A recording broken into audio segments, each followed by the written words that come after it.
In my biofuel project, I chose ethanol fuel and how it impacts our society. Introduction and background to ethanol fuel. In the 1970s, the production and distribution of the ethanol industry began as a result of the discovery that petroleum-based fuel was environmentally destructive. Thus, ethanol becoming the primary use of transportation fuel and reducing GHG emissions. Corn then became the predominant feedstock for ethanol production because of its abundance and ease of transformation into alcohol. But that wasn't the only reason for using ethanol fuel. The other reason was for transportation. The process of this type of fuel occurs by carbon dioxide being released by the vehicle whenever ethanol burns. This causes feedstock crops to capture this carbon dioxide and produce ethanol, which then is able to be used into vehicles and transportation purposes. How ethanol fuel is cultivated. In the United States, ethanol is mostly cultivated from starchy crops, both dry and wet mill processing. But because of lower capital cost, a large production of ethanol plants are dry mills due to lower capital cost. For ethanol fuel, corn is the most used and cultivated crop in this type of production.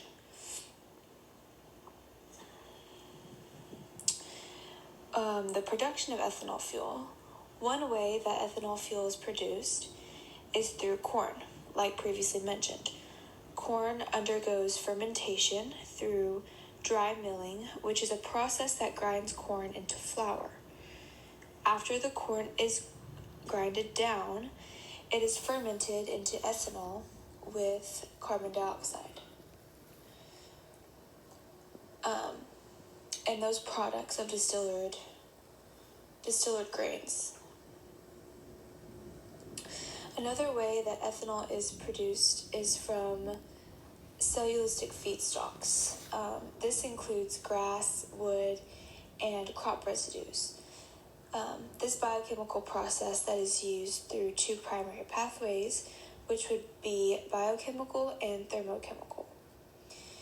These processes occur when hemming cellular sugars followed by hydrolysis break down the sugars, which are then fermented into ethanol, and lignin is recovered as well and used to produce energy to power this specific process.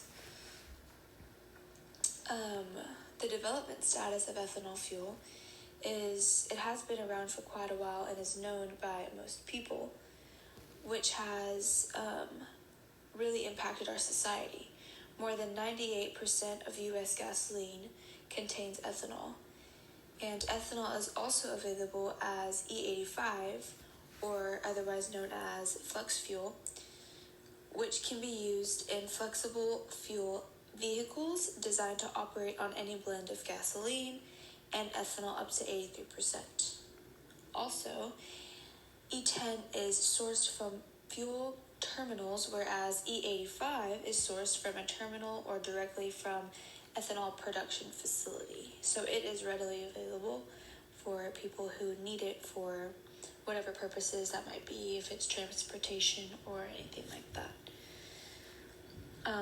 Biofuel impact on the carbon footprint. One reason is grain-based ethanol cuts greenhouse gas emissions by 44 to 52% in comparison to gasoline. Another is corn ethanol offers an average of 46% reduction of GHG. And the carbon cycle of biofuels is at first, carbon dioxide is absorbed by biomass crops. Then carbon in biomass is then converted to liquid biofuel. Then liquid biofuel is combusted to power vehicles, which then carbon dioxide is released as the fuel burns. The economic impact of biofuel is ethanol production has been responsible for over 40,000 jobs in the U.S.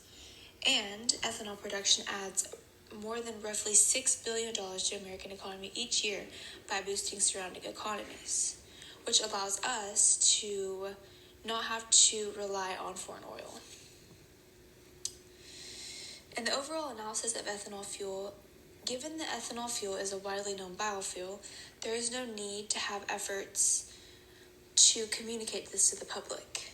Ethanol fuel is not only one of the most important biofuels in our society today, but it benefits our economy and our environment as well. If funding wasn't an obstacle with producing and consuming ethanol fuel, it would be a lot easier to distribute this product.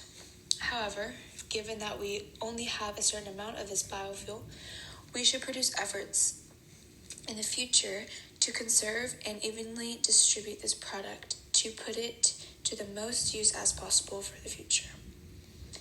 And that's we're excited, and that's it.